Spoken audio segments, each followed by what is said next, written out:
I mean, look, I'll go back to it again. I think you got to put in the work. I think there's a lot of people that just simply don't. I'm not going to name names. I'm not going to point fingers and stuff. But I think that there's a lot of people who don't. Yeah. And it shows. It really does show. So sit your ass in front of the computer and get going.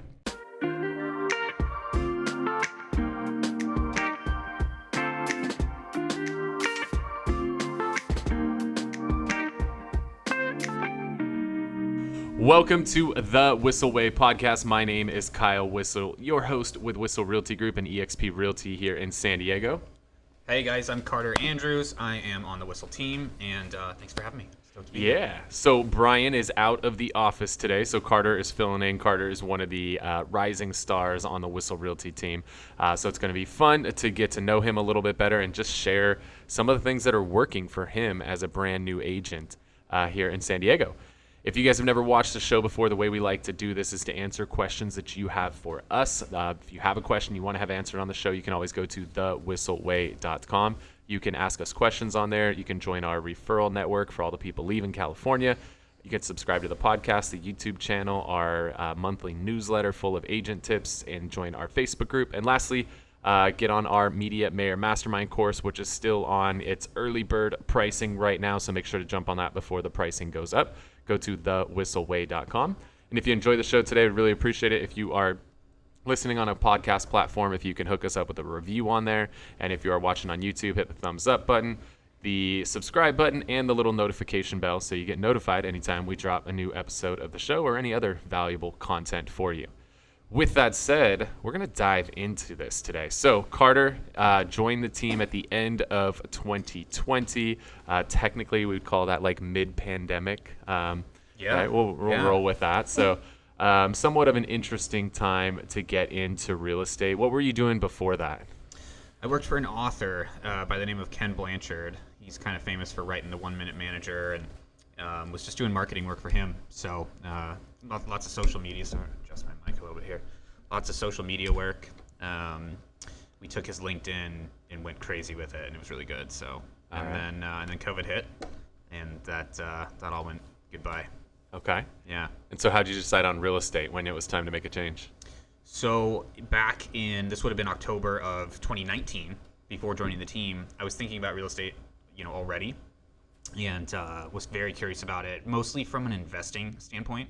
But just, I don't know. It seemed, I still believe this. I think real estate's sexy. I really do. So I wanted to get in on it, and I thought, if I'm going to invest, the first place is probably get a license and learn all of it, the whole landscape. Yeah. And so that's kind of where I went with it. And then when I realized, what agents are doing, and I had a couple friends that are agents, so I felt like I wanted to pursue that as a career. And COVID was the kickoff. It was great. I like it. And this is your first full year in real estate, on track to do $15 million first year.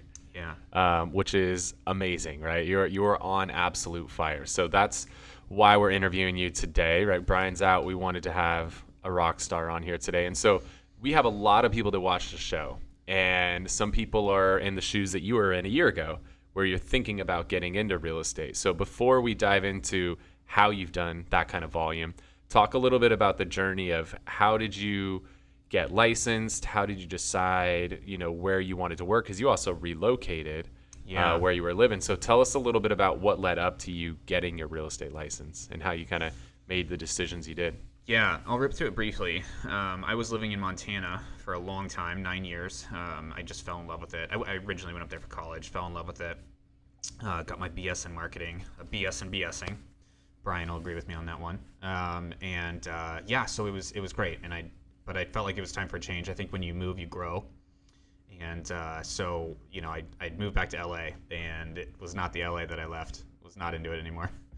And so moved down to San Diego and also hated it. But then just over time, it grew on me, and I think it just needed a chance. Okay.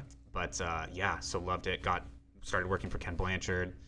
And and then as far as getting my license, I started with Real Estate Express, which was just their online platform, and super easy to do. You can rip through it. If you've ever done any college courses online, it's the same thing. You can rip right through them.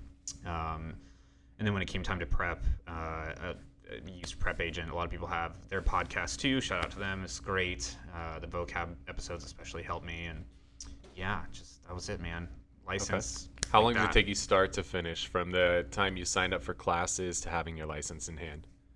Well, there was definitely some COVID delays, going on when I was doing it. So I'd say probably, and granted, I was, at the time I was employed as well, so I wasn't exactly hustling on the Real Estate Express thing as much as I could have. But yeah, it was, I don't know, 6 months. You can totally do it in like 2 or 3 right now if you're really gung ho. Okay. So you just got to fly to Sacramento right now. It's the only way to get a test date. Yeah. Hopefully they open that up soon, but yeah. Okay. And so you get your real estate license. Now you got to decide, like, okay, where do I work? So there's a million options out there. You could go be a solo agent. You could join a team. I mean, you could start a brokerage. I mean, you could do anything you want to.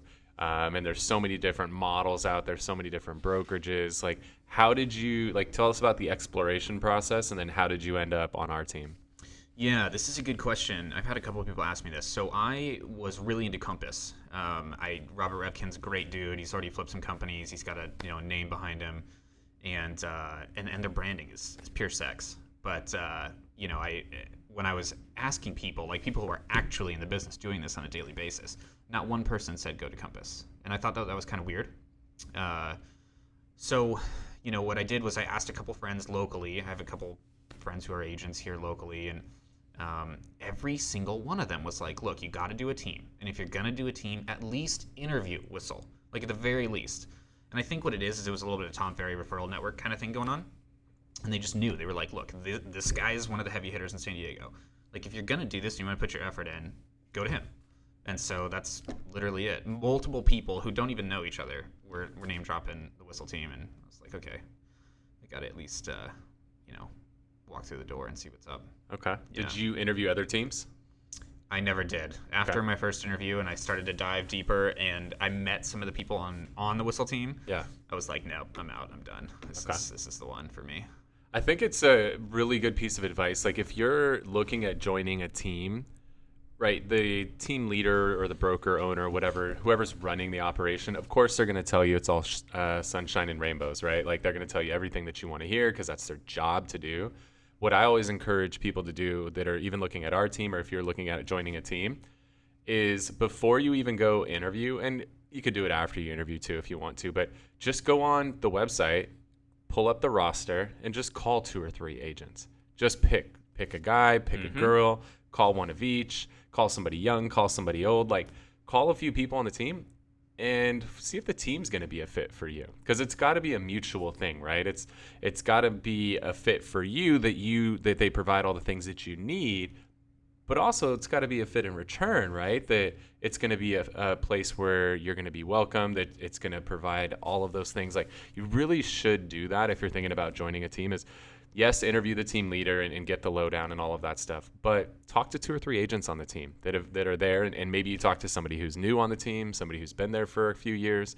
But I would say that's like one of the most important steps that I would do. I'm always surprised when people don't do that, because anytime I'm thinking about doing something new, like, I want to talk to other people who've been there, who've experienced it before. Like, I don't want to be the guinea pig. Yeah. Like, tell me what it's really like. And I'm good with it, right? Because I know that they're going to be honest, and I know we're not perfect. We'll never be perfect. We'll always be improving, but we'll never be perfect. And I think it's good when you can hear the fact, like, hey, this and this and this are great. There's, they're working on this. It's not perfect, but like, you need to hear that, because now it's like, okay, now I'm getting the real story. Like, this is what I'm really going to get by being a part of this team. It's not just sunshine and rainbows like the team leader is going to tell you it is. Yeah, couldn't agree more.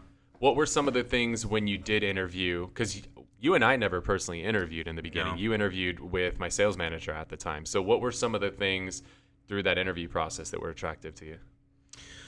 Well, right off the bat, there was a lot of, first of all, I brought my resume because I was like, this is like what you do for a job interview, right? So I brought a resume and I handed it over, and he was like, I don't want that. I don't need this. And I was like, oh, but it's got such good info on it, I would really prefer it if you read this.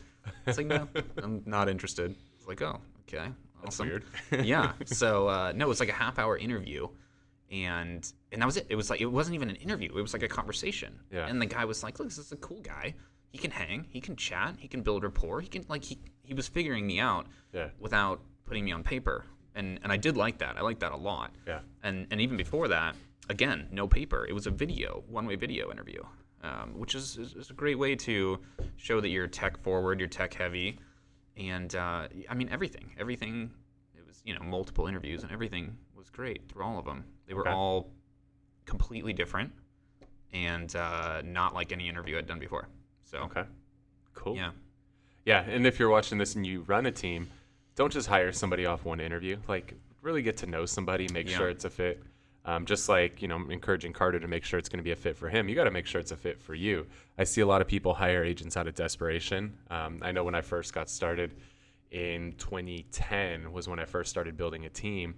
And I mean, it was like giving out loans in the mid 2000s. Like, if you could fog a mirror, you had a spot on my team. Yeah. Like, I didn't care how old you were. I didn't care what your skill level was. I hired anybody and everybody. And then we ended up spending more time doing tech support than anything else, because we just hired so many of the wrong people. And like, once we really, got a hold of who we are and who's a fit for us, right, being very tech forward, then we really started to take off from there. So I think that's important, is to make sure that everything meshes both ways. I think people rush into those relationships too often. Yeah, no, I completely agree. I think a lot of newer agents fail to realize that you're building your own business too. Yeah. If you just because you grab your license doesn't mean that you're just going to go get a job. It's not really how this industry works. Yeah. And so many people fail to realize that.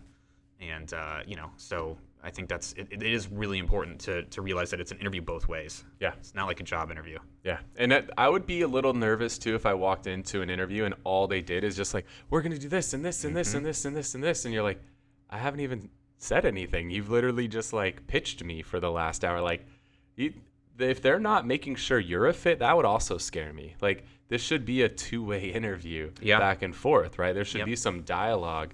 If somebody's just trying to sell you the entire time and not actually taking the time to get to know you and understand what makes you tick, what's your motivation, why is that your motivation, what are the kind of goals that you have for yourself? Like, if somebody's not asking you those questions, like, that would be concerning to me. Now, if you're just interviewing for a brokerage and you want to be like a solo agent, fine, that's their job to do. But if you're joining a team, I would want to know, right, what do you expect out of me if I'm joining the team? And what can I expect out of you? Mm-hmm. So, like, if you're interviewing with a team, make sure that there's a conversation like that where it's not just one way. Like, all right, well, we're going to do all this stuff for you. And then it's like there's no reciprocation to like, well, what do I have to do for you?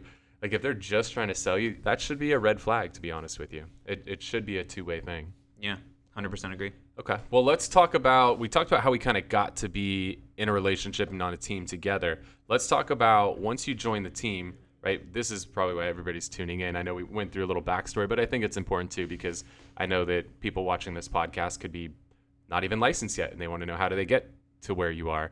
And now I want to talk to those that are licensed and are trying to figure out, how do I go from where I'm at to doing 15 million in my first full year? So let's start diving into, as soon as you jumped onto the team, like, how did you get in production quickly? And then how are you working on taking it to that next level? Yeah. When I first joined the team, it was odd. It was kind of the middle of COVID. We were still figuring things out. Like, PED forms were like, we were all over with COVID, and it was weird. Things were on Zoom, some things weren't. It was super awkward. But when I first joined, I was hungry. I was really hungry, just personally, not putting that on anybody else. It's just me. And I really wanted to do this and make this work. And so we licensed the 7th, engaged the 13th, on the team the 19th, signed first listing the next week, 1 weekend. And bought like 4 Porsches along the way. Yeah, it's got a little bit of a Porsche obsession. Bit. Just a small one. But yeah, no, it's only been one. It's only been one. But so far. This month. This month. But it was good. So we signed the listing, and I was so stoked. How'd you get a listing in the first week? Yeah, so I'll go into that. So I think what happens is, in life you're paid in accordance to the problems that you solve. And I found a problem. I wanted to solve this problem, and that was these Airbnb owners were getting, they were struggling because of COVID. and they were unable to get rentals. They were unable to get people to stay, whether it's state law or whatever, uncomfortability from pandemic, whatever it may be. But at the same time, so their rentals are doing this, but at the same time, the value of their homes are doing this. Right. So I thought, well, not everybody's going to take me up on this, but I bet a lot of people were like, hey, if I could sell your home for a boatload of money, would that kind of help you with not being able to rent it right now? You need cash flow or whatever it might be. And sure enough, so I started kind of prospecting non-owner occupieds, and lo and behold, a couple started taking me up on my offer. That's pretty much it. How did you reach out to them? How'd you get their contact info? You're going to laugh, but I started by literally just going through Airbnb. Then I found out that was no longer a thing. Also, Airbnb didn't like it very much. But the beauty was that it was great because through all my research and stuff, I figured out that they have to respond to you on the platform. Yeah. And if they don't, so you get people who tell you to fuck off and all that stuff. But they have to tell you something, otherwise they get moved down in the rankings on the site. So I figured out that if I just message everybody, they would. And then eventually I got kicked off the platform. But that was... At least, would you get 2 out of it? I got 2 out of it, You yeah. got 2 listings. I got 2 listings out of it. It was great. Yeah. But, and then I figured out... Okay, so if you're going to use that strategy, don't use your normal Airbnb account. Yeah, make a second one. Yeah, make a burner account. Yeah. There's a lot of little tips and tricks we can dive into there, but you'll get kicked off eventually, and then you'll find that other people are starting to catch on, and they're trying it too, so... Okay. The best one was I messaged an agent whose name will remain anonymous on this, but he was livid and started threatening. He may have even called. I don't even remember, but he was threatening to call Whissel and EXP and report me to this and the car and the NAR and all this other stuff. And I was like, dude, after a while, I was like, dude, I just don't give a shit. You could have just said no. And you could have just said no. Yeah. But I mailed him a bag of poop. It was great. Fun. But actually looked into that. It's illegal. And there you go. I've researched it, yeah. Unfortunately, you got to hand deliver it. Oh, bummer. Well, oh well. It was a company I hired to do it, so we'll leave that off the table.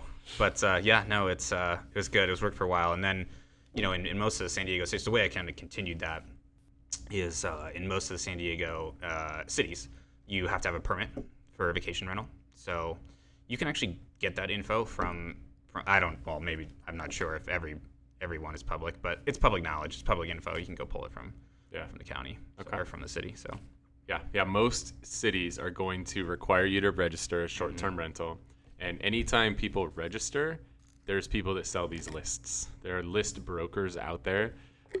When we used to do a lot of short sales, which might come back around, who knows, we could buy a list and say, I want people who have a mortgage with this company, who have this much equity, who've had the mortgage for this long, and I could even rule out Spanish speaking, non-Spanish speaking. You could do all kinds of crazy stuff and buy lists. So if there's people that are having a problem, right? You found a problem at that point, which nobody was booking short-term rentals, but values were up. There was a problem there, and you came in with a solution. So think about who else is having problems at any given point in time, and go buy a list. Just Google list brokers. They exist. There's people. That's what they do for a living. Just go find those people. Yeah. I think the problem is you have to actually do it. Right. I mean, this is all great when it's said. Yeah. We can give you all the tips on how to do this, but you have to actually go do it. You have to make the calls and sit down and put in the work. Those first couple weeks was a crazy concept. Yeah. Those first couple weeks were 60-hour weeks. Yeah. And it paid off. Yep. No complaints. So you got your first couple going on your own, and then some of the team stuff started kicking in. Some of the team stuff started kicking in after I kind of became eligible for it, and was clear that I was putting the work in. And then the team stuff is awesome, and I like the collaboration side of it. I think it's probably the best part of it. Working with the ISAs is really great. But so what is that like if somebody's never worked with an ISA before? So this is somewhat unique to you because that's almost all you know, other than the first few deals you started. But what is it like to have ISAs, to be on a team with ISAs? Yeah, so if you're an indie agent or some other team that doesn't have ISAs, it's really cool. So the ISA team will basically cold call and do whatever they do. I'm not an ISA. I just know they make a lot of phone calls. But and then when they get somebody on the hook that they feel would be a good match for you, they will set that appointment. And you basically you show up, you go on these appointments, you crush it, and bam, you've got a deal. And it's great. It's like being handed candy or something. Right. It's and shout out to our ISA team. They crush it, and we're getting appointments like left and right now. It's ridiculous. Yeah, they've averaged 100 a month for the last 3 months. Yeah, which is pretty cool. And there's some sellers mixed in there. That is not 90% buyers. It's like 60-40 right now, buyer versus seller. Yeah, no, we did a listing, I don't know, a couple weeks ago. Yeah, down in Chula Vista. Very cool. All right. So awesome. What else? What are some other tips for somebody who's newer, who's just getting up and running? What are some other tips to help them crush it? Look, I'll go back to it again. I think you got to put in the work. I think there's a lot of people that just simply don't. I'm not going to name names. I'm not going to point fingers and stuff. But I think that there's a lot of people who don't. Yeah. And it shows. It really does show. So sit your ass in front of the computer and get going. But the other thing too, I think we've never really talked about this much, and I think we should, is set your S-corp up. Yeah. Like people, it's so undervalued what that brings to you.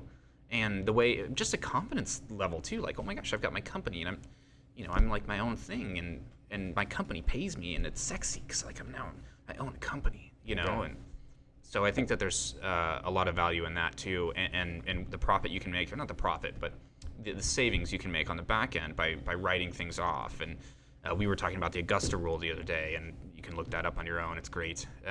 Things like that. I think there's so much value in. If you're going to put in a 60-hour week, make sure that you put in some of it on your own. You are running a business. Yeah. And take some time to do your books. Take some time to assess how your business is doing too, not just your sales numbers, but are you tracking your mileage, for example? Are you, whatever it may be. Yeah. I think the S-corp thing is so big. I hear people, I don't want to have to deal with all of that. Like, you don't have to deal with it. Like, you just have an attorney set this thing up for you, and it's going to save you like thousands of dollars a year. What do you mean you don't have time to save thousands of dollars a year? Like, it baffles me. Yeah.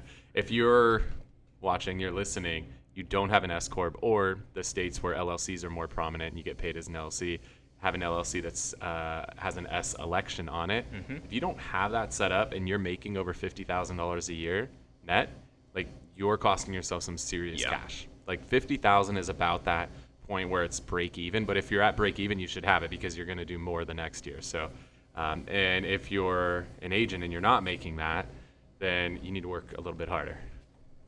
So finance, I think, is one of those things people screw up a lot, and then people don't set the money aside either because the escrow title companies, they're not taking taxes out of these checks. They're giving you the entire thing. Like, you're getting the gross.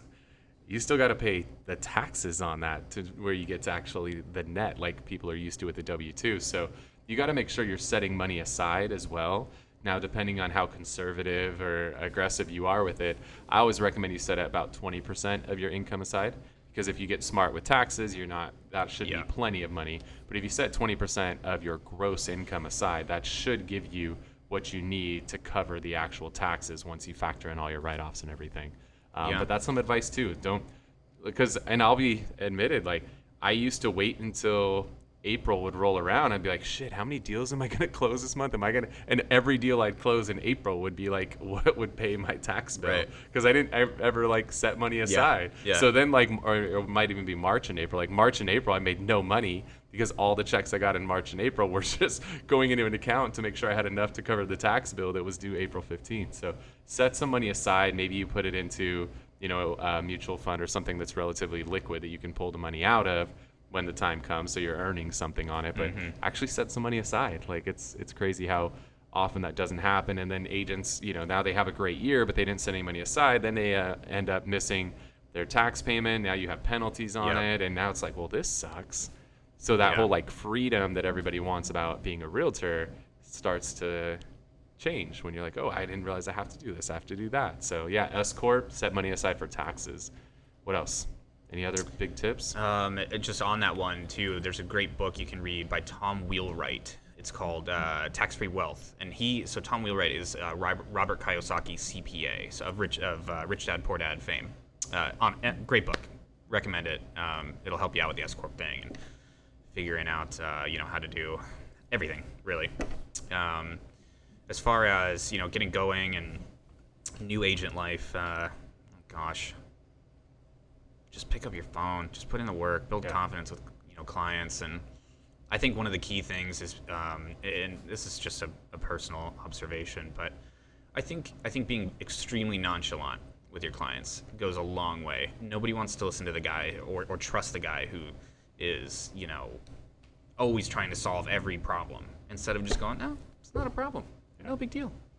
And I think that goes a long way with making the client feel good, confident about what working with you. And as a new agent, especially if you're younger, I'm a little older, I'm 30, but if you're a younger new agent. Yeah, he just said that, just for those that are like, screw him. Well, no, I mean, I'll explain in a minute, but there's people getting licensed at 18 years old, and look, I mean, I just bought a house, right? I mean, I don't think I could trust an 18-year-old with my deal. Right. So I think if you can come in and really show that you're confident and you're nonchalant, it's not a problem. You can kind of build that trust with your client.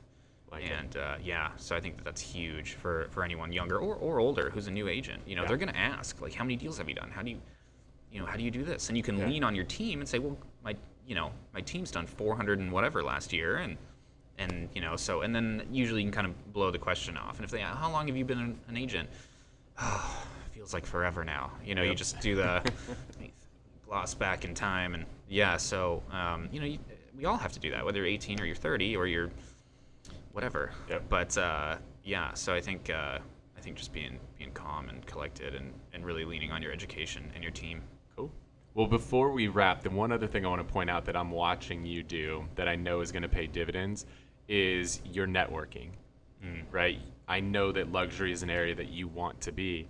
You're putting yourself into the right places to be in that luxury space, right? A lot of agents are like, I want to do luxury, and driving, no offense to those of you that drive, but like a Honda Civic, and you're eating at like Chili's every day, and you live in you're living in a rough part of town. Like, that makes it tough.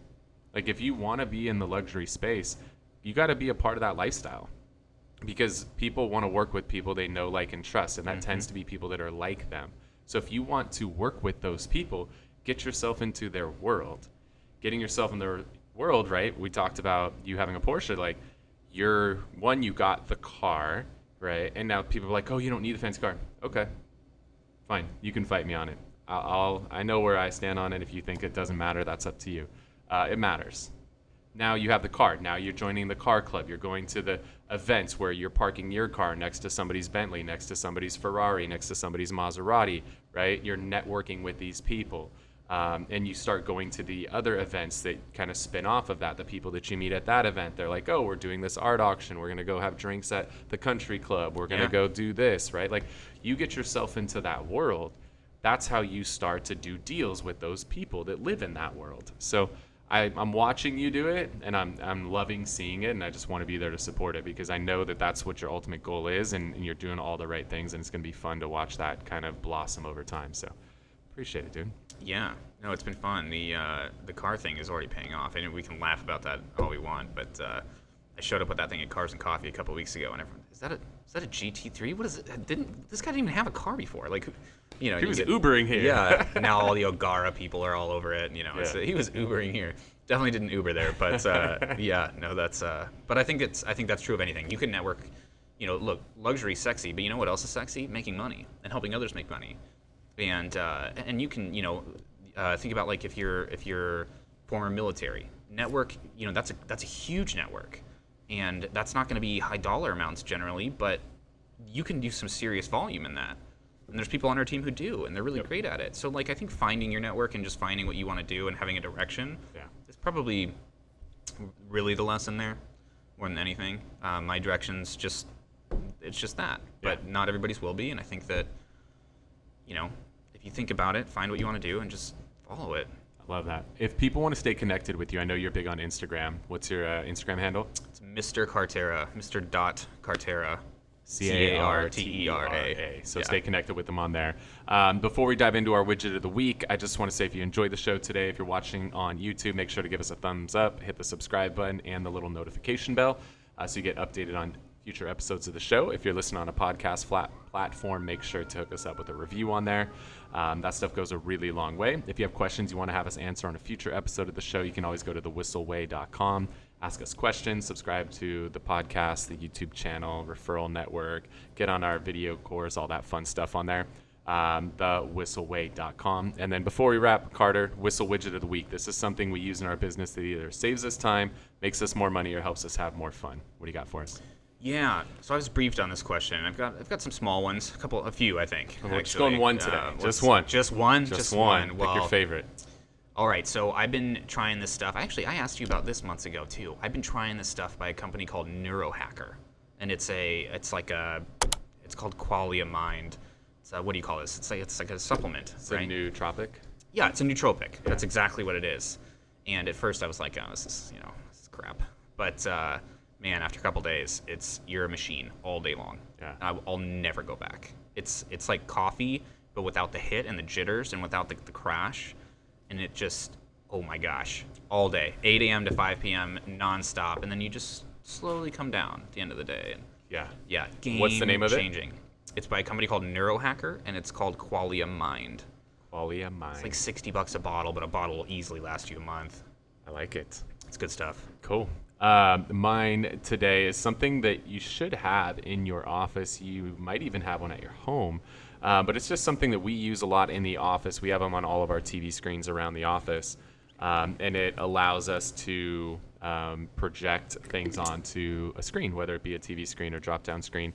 And it is an Apple TV. And I think these are something that you should have around your office. The thing I like about the Apple TVs is pretty much everybody is on Apple products at this point, whether they're on MacBooks or they're on Apple iPhones, right? And the beauty is when we do masterminds and stuff like that, it's really fun that everybody in the room can share onto the Apple TV. So we've done a lot of stuff where we'll go around the room and say like, all right, what's working for you? And you could pull up, something that you're doing on your phone. Oh, I'm using this app and it's really cool and I do this and I do this. And then the next person could go and they could be on their laptop and they could, share their information up onto the screen and AirPlay it. Like really, really cool. So I strongly recommend, you can get them for like $100 now. If you just get the old version, which works perfectly fine, you can get the old version for like $100 now. So we have them on literally every screen in our office, and it just makes it nice when you're meeting with clients to be able to pop stuff up on the screen quickly, whether it's your phone, whether it's your laptop. So just grab some of those for like $100 right now. Pick up an Apple TV. Well, cool. Hopefully you guys got a lot of value out of the show today. Really appreciate you taking the time to tune in to this episode of the Whissel Way Podcast. Wait. Before you leave, I want to share some more tips and tricks that we're using in our business to take it to that next level. Just click right here. And don't forget to subscribe. Click right here.